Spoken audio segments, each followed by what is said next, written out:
Hello and welcome to Kibble and Quibble, the place where we talk about dogs. You'll hear from dog experts who will share their tips and tricks with you. Let's get started.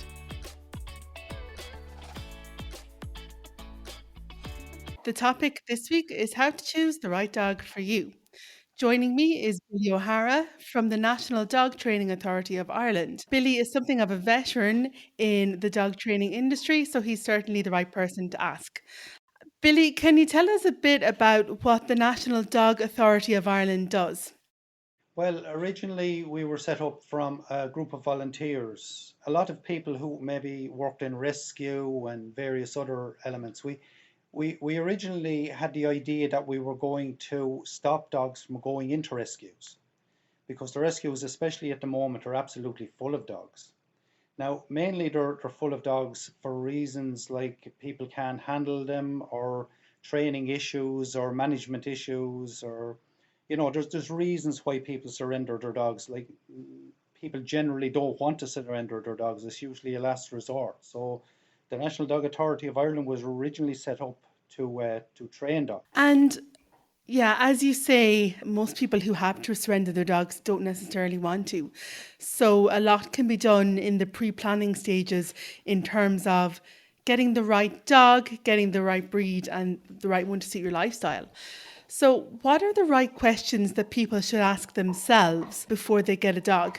Yeah, well, like anything, I mean, if you're going to buy a dog, a certain amount of research has to go into it. It's not a singular dimensional choice. You're in a situation where various dogs have various temperaments, various types of dogs have various temperaments, various breeds of dogs have various temperaments. Like, there's no point in getting a really, really active dog if you have a very sedentary life, or there's no point in getting a very sedentary dog if you have a very active. I suppose a rough guideline to the dog that you would suit your life is breed, but there's a lot more goes into it than simply breed. There's whether the dog is a working dog. I mean, what temperament the parents have for the dog, and not to overestimate your own time. And a lot of dogs take a lot of time, so not to overestimate your own time that you have available to put into it. It's a very sad situation where you have to hand a dog to rescue, or you have to give up a dog. I mean, that's maybe become part of your family. So I mean, it's worthwhile putting a bit of time and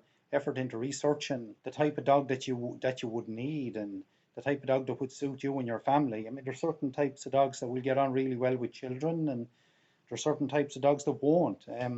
If you want a dog that's, maybe if you have a business or anything, you want a dog that's going to protect your business or whatever, there's a different type of dog that you'll need for that. So I mean, there if you're going, I mean, we're very lucky now. We have the internet. When I was young, we didn't have the internet. So I mean, it's all at your fingertips there to be able to research the type of dog, the breed of dog, the type of dog, and very important to be able to see their parents, both parents of the dog, and to be able to make an informed decision based on this, rather than years ago we had a major burst there of huskies all over the country, and everybody was saying they wanted blue-eyed huskies. Now that's very good, all right, if you want a garden ornament, but like, a dog is a lot more than a garden ornament. It's part of your family.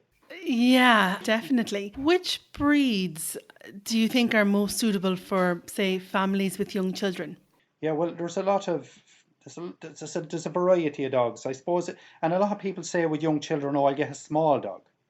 It does not necessarily mean that you have to get a small dog. We see something that's very regularly occurring, which is people coming to us with Jack Russells, and they've got them for the children.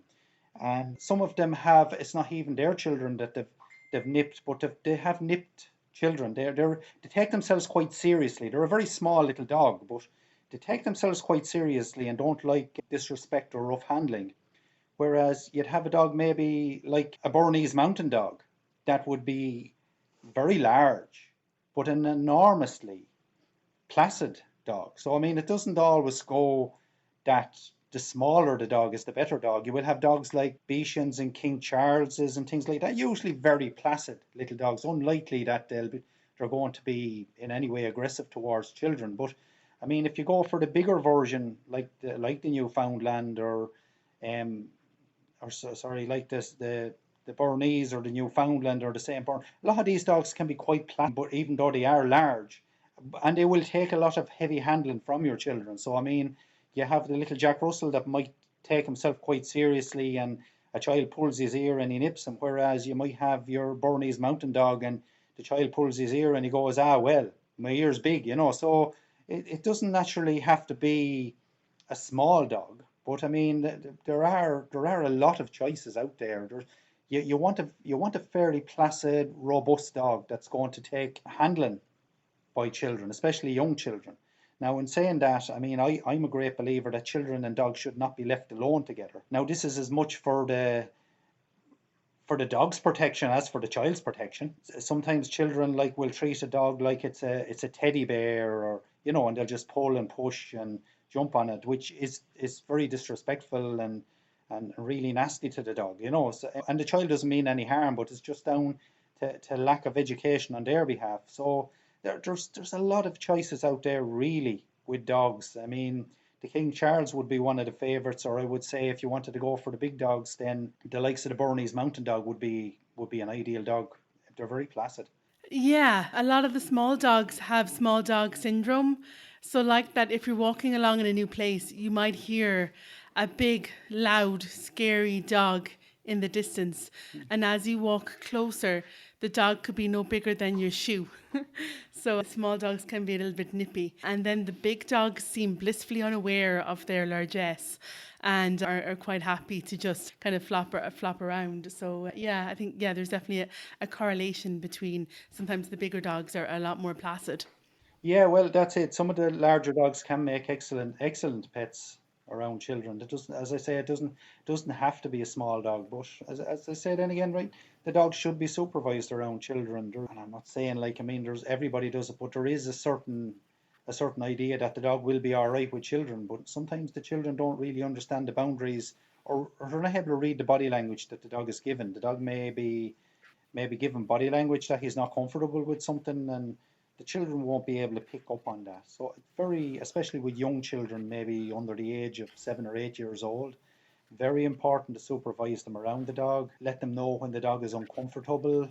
Um, when the dog decides to move away from them, let the dog go, not to interfere with them around, we'll say, food. If the dog is eating, not to be trying to play with the dog while he's eating, or that type of thing. It's just really common sense that young children, in a lot of situations, they won't get the little cues that the dog is given. So it's up to the parents really. Yeah, I think so too. I often say I wouldn't trust a dog around a child because I wouldn't trust the child. Like that, if they're really small, they might know the difference between a teddy bear and a dog, or like a Furby and a dog. So they could see their shiny eye and poke it, or grab their tail, or do something that the dog thinks is quite threatening and they might nip. And if they're that little, they can't actually say, well, actually, it wasn't the dog's fault, it was mine, because they're too little. Which do you think has the biggest impact on a dog, their overall temperament or their breed or training? Well, I don't think there's any one of them that has an overall impact on them. It's like nurture versus nature. I mean, that's an old argument. Is it nurture or nature that causes the temperament? I suppose nowadays the research would indicate that it's a mixture of both. There's no point in getting a working, like a high drive working collie if you haven't got sheep and you have children, because your children will become sheep very quick. There's no, you can train a dog, like, I mean, like we'll say a high drive working collie, if you put lots of hours into them to be around your children, but it's not really ideal. Some dogs will have a very high drive temperament, like collies, like some of the German shepherds, and that the working German shepherds especially, or working spaniels, they will have a very high drive temperament because they have to. If you have somebody who maybe uses spaniels for hunting and they don't have a high drive, they're no use for hunting. So they have to have a high drive for hunting. Now, if you have that same spaniel and he's in your home and he's not doing any work, he could become destructive. He could become a nuisance. He could be retrieving things like that you don't want him to retrieve, and pulling things around, chewing things. So if you have a very high drive working dog, even if you apply training, it's going to be hard to deal with it. Whereas, I mean, if you have maybe a more placid dog around children, a lower drive dog with a lower drive temperament around children, and you train them, it's going to be far easier to manage them. A lot of people don't understand the difference between, we'll say, a working dog and a pet dog. And working dogs like working German Shepherds, working Spaniels, working Belgium Shepherds, all the line of working dogs are bred to work. A lot of them are very rewarding dogs to train, but a lot of them don't make particularly good pets. If you're just looking for a pet, you're far better to go with something a little bit more sedate, a little bit calmer. Like we'll say the Labradors and things, the show Labradors would be very sedate, the show Retrievers would be very sedate, compared to the high drive working Labradors and working Retrievers would not be. They'd be challenging to train and challenging to manage. Okay. And how can you tell the difference between like a show Labrador or Golden Retriever versus a working Labrador and Golden Retriever? Well, the working ones would be used for working. So generally, I mean, we have somebody in the club here. They breed and train working labs. So they that's what they do. Like I mean, they're looking for high drive. If you go to them, they'll start to show you the trophies that they have for working with the dog and retrieving, and they'll start to show you the dogs working, retrieving pictures of the dogs retrieving down birds and how the dog has a high drive to be able to go through the fields for 4 and 5 hours. Whereas if you're looking, say, for a pet version, it usually comes as an IKC or dog that has been used in parents, they'll say parents champions in the show ring type of thing. So they would be generally show dogs that would have to have a much more placid temperament. Dogs generally for the show ring have to have a placid temperament because if they don't have a placid temperament, they won't stand still in the shoring. So that's very important for the dog to to have a placid temperament for showing. So generally, I mean, if you're looking for a dog that is a quieter, it'll be usually your IKC registered show dog that you'd be looking for. Okay. And if you're looking for a good guard dog, so if you and the family are all off for the day and you want the dog to mind the house while you're away, what dog would be best for that? Well, a good guard dog, I mean, we have them here. We have the Dutch Belgium Shepherds and Malinois Belgium Shepherd, Malinois. Some of the German Shepherds are very high drive working dogs as well. They make particularly good guard dogs. Like I mean, you need experience to handle them. We had a litter of pups here, and we had a lot of people. They would have been high drive working dogs, suitable for sport or guard work or that. But we had a lot of people who were, we'll say, they had an idea that they were going to be able to handle a guard dog. But when you actually ask them about their previous experience handling these type of dogs, they didn't have any. So with these type of dogs, it's not just kind of, they're not like a consumer item. You take it out of the box and you put batteries in it and it works. You need experience with these dogs. It's not all as easy as watching a YouTube video and being able to handle one of these dogs. I know myself, like I mean, the pups that we had, we wouldn't give them to somebody without experience handling working dogs and who actually understood the implications and training and management that a dog like that needed. It can be a little bit daunting for the first time dog owner to try and handle a dog like that. Okay. For a working dog like that, how much work do they need or how much exercise and mental stimulation would they need on a daily basis? Yeah, well, that's a good point, Marie. I mean, it's mental stimulation above all. Their brain is very active.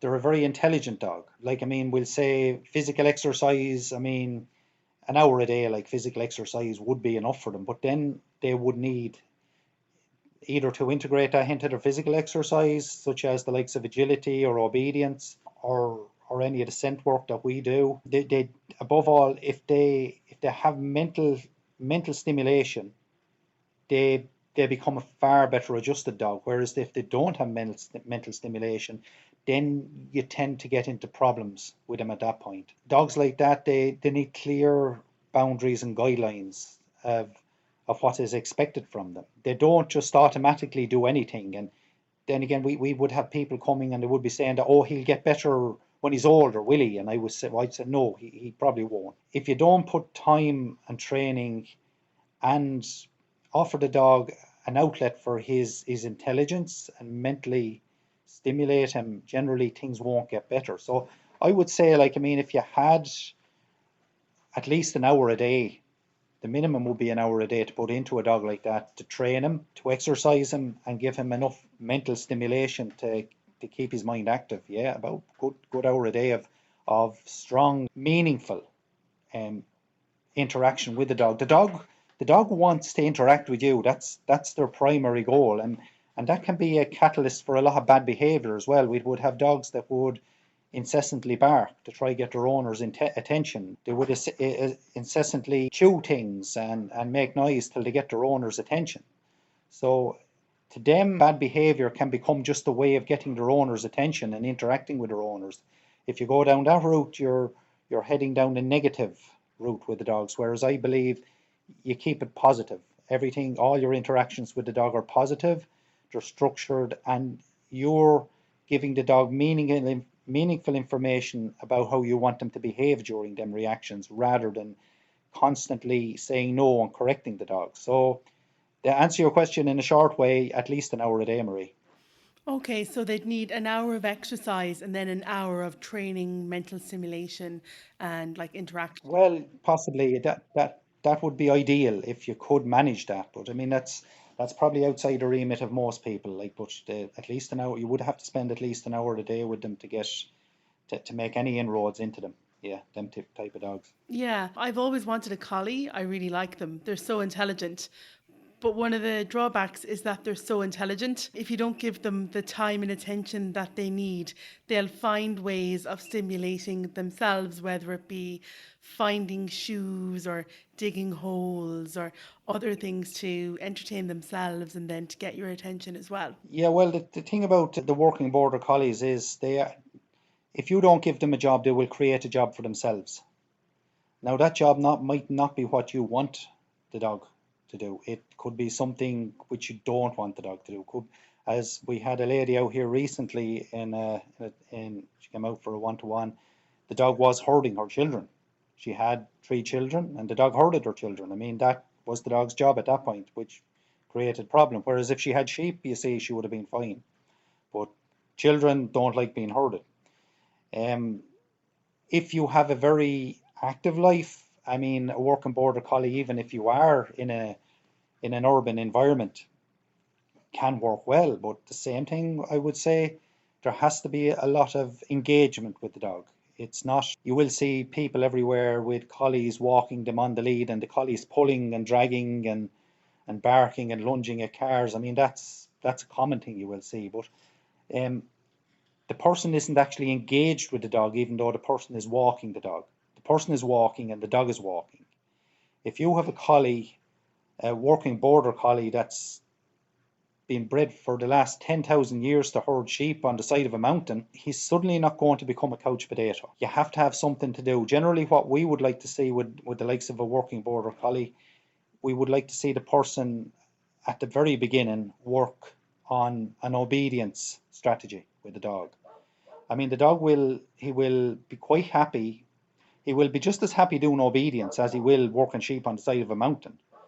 But you will have to be dedicated to training him in that obedience. The likes for a border collie, they're very visually centered, so something that moves or moves by them very fast can cause a reaction. So impulse control, to be able to build impulse control around the dog, so that when something moves suddenly around the dog, that he doesn't react instantly and explosively to that movement, is very, very important. The border collies as well, they are prone to nipping. Now, I have people said to me, my border collie bit me, but border collies don't really bite. If you have a red mark on your arm where the border collie got overexcited and jumped up and he nipped you, you haven't been bitten. The border collie sometimes can say hello by nipping you. They're because they were bred to. That's how communication. Well, yes, well, a puppy border. There's nothing like a puppy border collie to chew your family apart. Definitely not. They can chew, but even adult border collies, just even to get your attention, sometimes they will just nip at you, and they're very measured in the way that they nip. They will not break your skin, but they will. It'll be akin to being pinched. It's almost like they'll pinch you, as to say, some of them to say, "Hello, here we are. I'm here."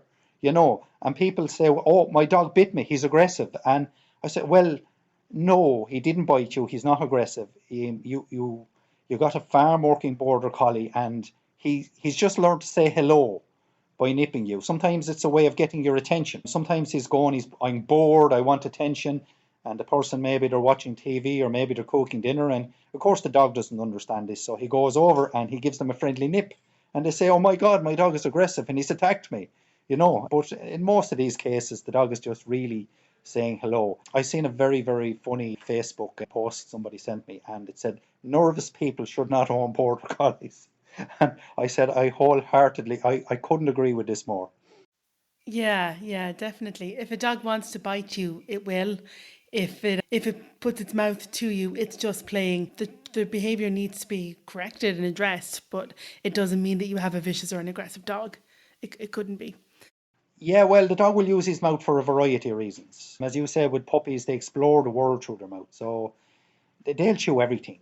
Like they'll go over and they'll get a bit of steel and they'll try and chew it and they'll go, "Oh, well, that's not nice." Then they'll go and they'll find your leather couch and they'll go, "Oh, this is very nice." And they'll start to chew. So they explore the world through their mouth. A puppy does. But dogs don't just bite for aggression. Generally, a dog will communicate. He can, as I say, nip. He can snap the air. There's a variety of reasons why the dog will do this. Most of them is when the dog is stressed and uncomfortable. And a dog may snap the air to say, "I'm stressed and I'm uncomfortable and I don't like the situation that I'm in." If you really push a dog hard who's stressed and uncomfortable, they can nip. So that's really saying, really, "I'm very stressed and I'm very uncomfortable and I feel I'm in danger." So if a dog nips you, probably the best thing to do is try and remove the source of the stress from the dog, or remove away from the dog, because the next step he probably will bite. So there's a whole sequence that goes into a dog, and reasons why dog use their teeth or use their mouths. They use their mouth to lick when they can use their mouth to lick when they're stressed. So there's a variety. Yawning is a sign if the dog is stressed as well. So side eyeing is a sign that they're stressed as well, or freezing and side eyeing. There's a really wide variety of reasons why the dog will use his mouth, and variety of signs that he will give you that he's comfortable or that he's uncomfortable. Okay, what are the biggest signs that people miss of an uncomfortable dog? A dog that's getting really uncomfortable and could nip or potentially bite. Well, side eyeing and growling probably would be the one that's immediate to snapping. So they will freeze and maybe look forward, but look at you through out of the side of their eyes.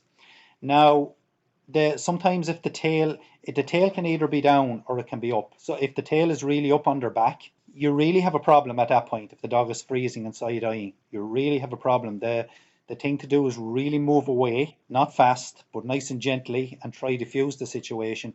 If the tail is down between the legs, the dog could be very nervous and fear bite at that point. But the same sign will be there. I've seen dogs here really with their tail up on their back doing that particular behavior, and I know right away at that point the thing to do is try diffuse the situation, move away from the dog if possible. Don't give the dog eye contact. So I mean, if a dog is in this situation, the real wrong thing to do is to stare at the dog.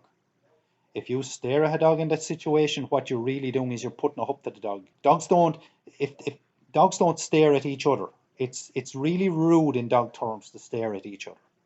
So if you're staring at a dog, you're sort of being overtly aggressive.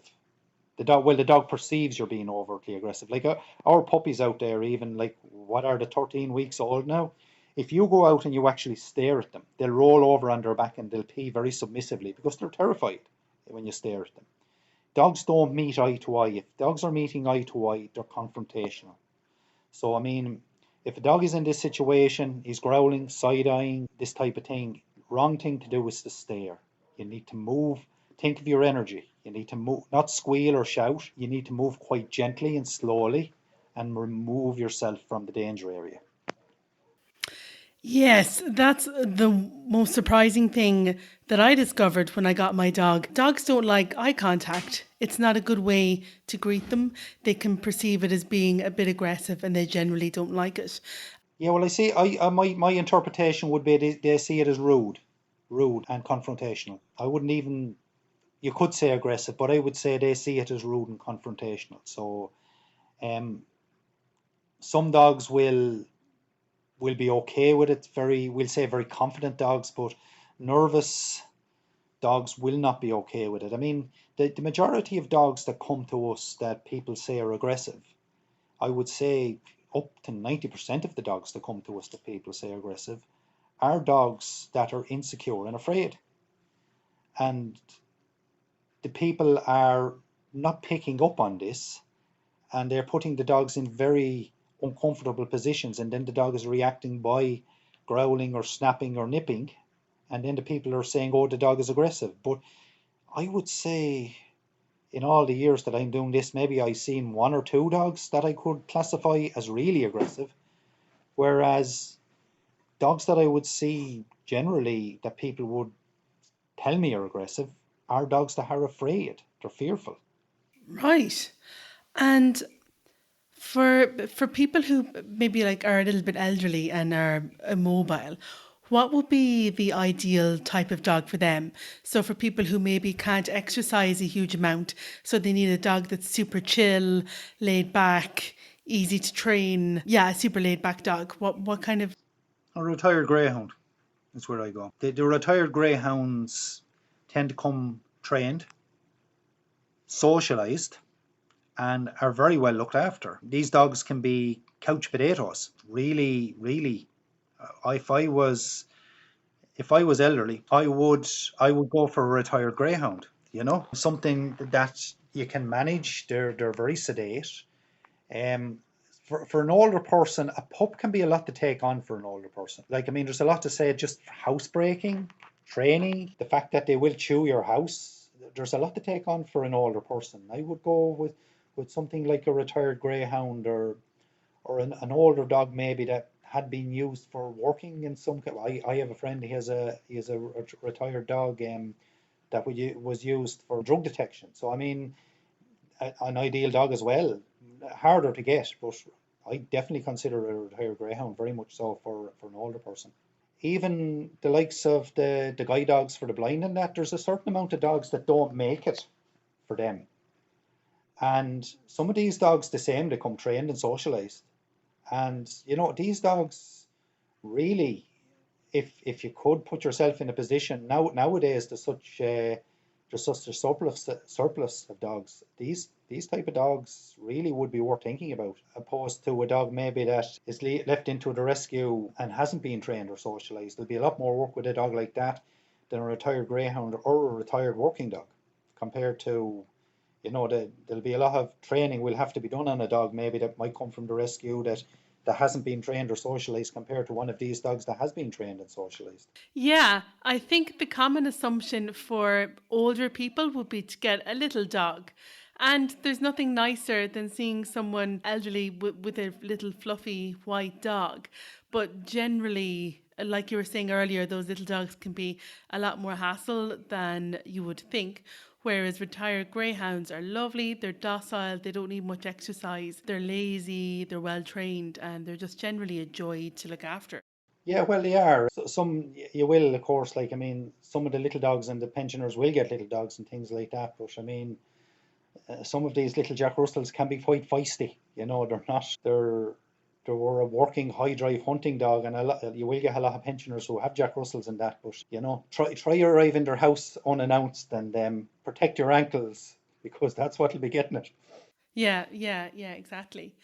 And for people with a really active lifestyle, so people who maybe like running and things like that and are out and about, like hiking, what are the ideal types of dogs for them? Yeah, well, there's lots of working dogs. I mean, you can get. I mean, even we have a man in the club here, and he's into running and everything. And he has a Hungarian Visla, and this dog like will run with him. Like he could like, how far does he run? Could run 10 kilometers there, like 16 kilometers he runs, and the dog runs with him. You know, he's these type of dogs. I mean, the same as we said the border collie before. All these like dogs, high drive working dogs. Any of the dogs, look up the working breeds. They will run. and run and run and run. The Vizsla, like I mean, is an absolutely fantastic dog for running. You have like the likes of the German Pointer as well. That's another brilliant dog. The wire-haired Pointer, Doberman, all these dogs would be great for people who run. Like I mean, somebody who's running with a Vizsla, I mean, they're probably running maybe, I don't know, what would they run, 5 6 kilometers an hour? Like a Vizsla barely over walking speed at that. You know, to them that's an enjoyable little bit of a walk around really. When you do 10 kilometers with a Vizsla, very high drive working dog like them are very good for running. Trainer's dog, I mean, a lot of people who want to train the dogs tend to go for shepherds or collies because they are so easy to train, or like our own the Dutch shepherds. They're they're very easy to train. The staffs as well. Staffs are a great little dog. They wouldn't be great for long distance running because they're so heavily muscled, but they would be a great working dog and a great companion dog. Any of the really heavy muscle dogs won't do really well for running long distances, like mastiffs or staffs or pit bulls, simply because they have so much muscle that they build up a lot of lactic acid in their muscles and they become like they're great for a fast burst because of their strength, but for endurance, they don't really do that well. So the lighter muscle dogs, as I say, like the Vizsla Pointers, Dobermans, things like that. Anybody who wants to do running, these dogs are ideal. Yeah, great. The sad thing about that, as you alluded to earlier, is that dogs tend to walk faster than we run. So if you're really going for it and you're panting and it's your best run ever, you look over at your dog and they're doing a mile trot. Oh yeah, oh yeah. Even there, we have people go out on their bicycle with their dog. I mean, we have a couple of people who exercise their dogs on their bicycle, and the same thing. The dog is basically trotting, and you're riding the bike at a reasonable pace. Like a dog can trot along there like at 7 kilometers an hour. Like that's just a trot to them. It's actually easier for them to move at that speed than it is slower. If they're moving slower, it's actually harder on their muscles and their energy to move that slow. It's not natural for them to move in that particular way, to move so slow or walk. A dog walking is not a comfortable pace for a dog. You see a dog is out in a field or whatever when you're exercising him, he'll move at this kind of a canter or a slow trot rather than they don't generally walk. To walk to a dog, they'll only walk for short periods of time because it puts more pressure on their muscles than something like a slow canter or a trot. So they generally move a lot faster than we do, one way or the other. Yeah, definitely. Like whenever I take my dog to the park off leash, I could run. She runs forward and back, forward and back. I'd love to put a pedometer on her. I reckon that she walks at least twice, if not four times the distance that I do. Yeah, well, that's comfortable pace for them. Like that's what they move at. They move at a comfortable pace, and we'll say for a dog maybe that has been sitting around for most of the day, they will be full of energy. So even they will move, they would, they'll move very fast and running and getting rid of that energy. Yeah, so that's a lot of the reasons to say we have dogs generally to pull on the lead because of the natural movement of the dog. If you don't train a dog to move at that slow pace, it's natural for a dog just to pull forward on the lead. We get a lot of people who go to walk their dog on the lead, and the dog gets into a bad habit from pulling on the lead just from this initial thing that they're moving faster than the person. Yeah, you can't go as fast as they'd like to. I'm interested in the idea of cycling with a dog because I've never heard of it before. How do you train a dog to be okay on the road when you don't have that control with the leash? Yeah, well, there are attachments you can get for bicycles, whereas you can attach the lead to the bike, and it's like a little link that keeps the dog at a safe distance from the bike. There are other sports where the dog moves in front of the bike and actually pulls the bike.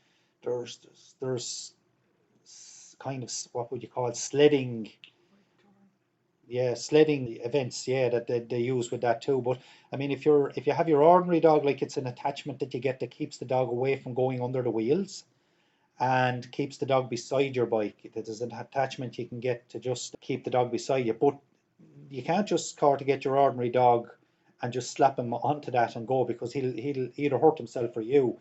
Uh, if you're going to do that, it would take you starting to get the dog to walk beside the bike with this attachment on, and rewarding him when he's in the right position, then maybe sitting on the bike and getting the dog in this position, and maybe riding very slowly and getting the dog to hold his position right up to getting the dog to maybe move along beside you at 6 or 7 kilometers an hour. It takes a little bit of training. You mentioned treating there. This can be controversial in the whole world of dog training in and of itself. When you treat your dog, is it literally with treats like kibble, or do you use ham, or do you use a whistle, or is it praise and reinforcement, or all the above? Well, I suppose we'll say we work a system here that we call positive reinforcement marker training. Now, that's coming from our point of view. I would say that any interaction that you have with your dog, whether it's petting or any other interaction, touch, treating with a treat, even shouting no at your dog can be considered a marker. You're marking the dog's behavior through that interaction with the dog. That's why we get a lot of dogs that are have a negative bias when training, because we'll say the person might, when a dog barks, they might shout no in an effort maybe to stop the dog from barking. But really, what you're doing at that point is you're marking the dog's behavior. So you'll shout no, and the dog will go woof. And then you'll shout no, no, and the dog will go woof, woof, woof. And you'll shout no, no, no, woof, woof, woof. So we get into this kind of a vicious circle of interacting with negative behaviors, which causes the dog then to redo these negative behaviors that you were after interacting with them. It's almost like you're validating the behavior that the dog does by interacting with them. And that's even if you're saying no to the dog, you're saying yes, whatever you're treating them, or reassuring. We'd say reassuring. That's a thing, right? We'd have a dog maybe, and he would maybe growl at another dog, and the person would hug him and pet him and reassure him. Now, in the dog's mind, we're after validating his response to the other dog. So when he sees a dog in future, he may growl at the other dog to get this reassurance from his owner. So any of these interactions that you have with it can be seen as a marker. That's why we say in the training classes it's very important to go out with a clear idea of what you want the dog to do, a clear list of what you want the dog to do, and reward the dog in a positive sense for doing them things, rather than go down the negative route or the stop, stop, no, no route, or the reassurance route. Yeah. And when it comes to training, what are the biggest mistakes you see people making? Well, I suppose the biggest mistake I see people making is not training the dog early enough. We would have people maybe coming in here with a 6 month old dog and saying to me, is it too late? Is it too early to train my dog? And I would go, well, it's probably too late to do a certain amount of things with your dog. Any of the dogs that we have had in here from, we'll say, 8 or 10 weeks old, we haven't had any issues with them at all. They've not been a problem. Somebody arrives with a dog that's a year old that they're having major problems with, it can be very hard, and it can be a lot of work, blood, sweat, and tears that go into getting that dog back to a manageable state. I would say the biggest mistake I see people making is not to start training their dog early. And the other one, I suppose, the next one would be just what I said, would be reacting in a negative way to the dog, or trying to correct the dog or discipline the dog, for rather than reacting in a positive way to the from what you want from the dog.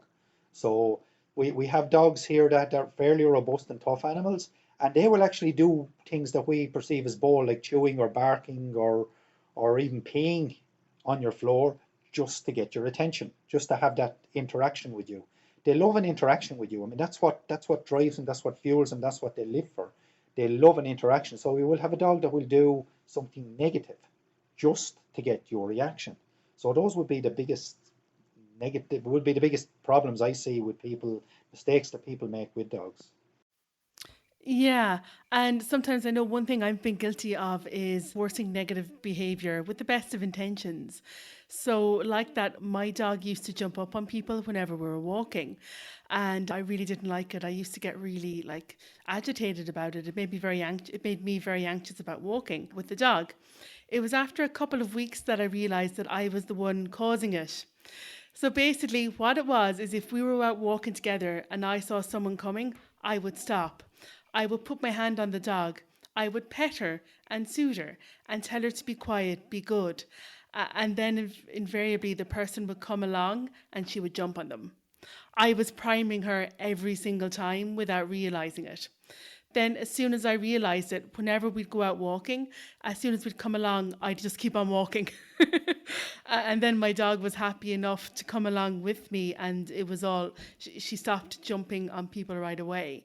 So that would be something that I think was in, we create sometimes the bad behaviour with the best of intentions. Yeah, the jumping behavior, that's normally something that the dog learns very early, because what happens is the dog will jump on somebody, a puppy will jump on somebody when they're 8 weeks old just to get up closer to their face. And instinctively, the person who they jump on will pet the dog. The same thing, pulling on the lead is another one that starts off very, very early. They put a lead on the puppy moves away, and instead of loosening the lead and moving around with the puppy till he becomes accustomed to the lead, everybody pulls the lead in the opposite direction, which causes an opposite reflex with the pup, which causes them to pull on the lead. So, I mean, those would be two things that initially people will do with very young puppies, and both of them can still be there when the dog is 15 years old. Your dog can be 15 years old and still jumping on people and pulling on the lead, and they've learned them when they've only been maybe 8 weeks old. Yeah. And how would they get the puppy to stop pulling on the lead? Well, it's important to understand that if you pull on the lead with the dog, if the lead is tight, you create an opposite reflex with the dog. So whichever direction you will pull, the dog will pull the opposite direction to you.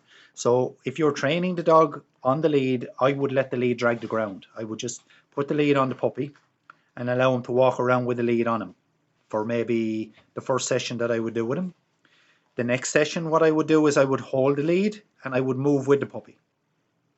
The next session I would do with the puppy, I would start to put some little gentle input and use treats to direct the dog in whatever way he's going. So I would use a treat to bring him the direction that I want to go. If I pull the lead and he pulls the opposite way, I will release the lead, I won't pull it. If he pulls forward and the lead tightens, I will move the direction that he's moving, and I will just use a treat or the lead to give him a gentle nudge in the directions that I want him to go. And I'll work that up over a series of weeks till eventually the puppy's following my direction and going the direction that I want to go in, rather than just, if you're dragging your dog around, you're not training your dog. You're just dragging your dog. If your dog is walking beside you and you have a tight lead and you're just pulling him in beside you, you haven't actually trained your dog. You've only pulled him in beside you. If you're training the dog is doing this voluntarily, and the dog is doing this from motivation, not from force. On a related note, what's your opinion of choke chains and choke collars? I generally wouldn't use them in training, and it's not because I have an aversion to them or anything, but with injured necks. So I wouldn't tell anybody to use them in training. I have seen people in the past who have used them and have been used properly, but they should never be used to inflict injury on your dog or pain on your dog. It's not like the dog is going to learn by pulling on a choke chain and strangling it. He's never actually going to learn to walk. If a dog is pulling heavily on a lead and you can't control them, I'd be far more in favour of using something like a halty or a gentle leader to control the dog in them situations, rather than, I wouldn't be gone on them choke chains or prong. I think in most cases people get them with the idea that the dog is they're going to comply to pain, which they won't. They won't comply to pain. So generally, when I see these on dogs, it just has a negative resonance with me, and I don't like using them with training. Yeah, the clue is in the title, I think, sometimes. Why would you want to choke your dog? Yes. No, no, no, no. Inflicting pain on the dog is not going to modify the dog's behavior. That's any kind of discomfort or pain you inflict on the dog is not going to help you. It's just going to make your dog hate you. Really. Sometimes you will have to be in a situation where you confront the behavior with the dog. Maybe if your dog is being aggressive with another dog, you may have to step in front of them and you may have to confront the behavior and get their eye contact, But inflicting pain on the dog, whether you're using prongs or electric collars or any of these things, no, I, I completely keep away from these things. It's not something that I would like to get involved in. Right. Well, that's all the time that we have today. Thanks so much for the information. It was really interesting. If somebody wants to get in touch with the National Dog Authority of Ireland, how would they do so? Probably the best way to contact us is on Facebook. Or you can contact either Kilkenny or Carlow Dog Training Club, either of them. Like we have the same committee. So probably the best way is on Facebook. Now there is a number on that there. If you ring the number and you don't get through, probably leave a text or a message or something and somebody will get back to you. Generally, because we have a lot of volunteers involved in the organisation, it may take a little bit of time, but we try to get back to everybody. Okay, that's great. Thanks very much, Billy. Thank you, Marie. Thanks for tuning in to this episode of Kibble and Quibble. For more information, visit kibbleandquibble.com or follow us on Facebook.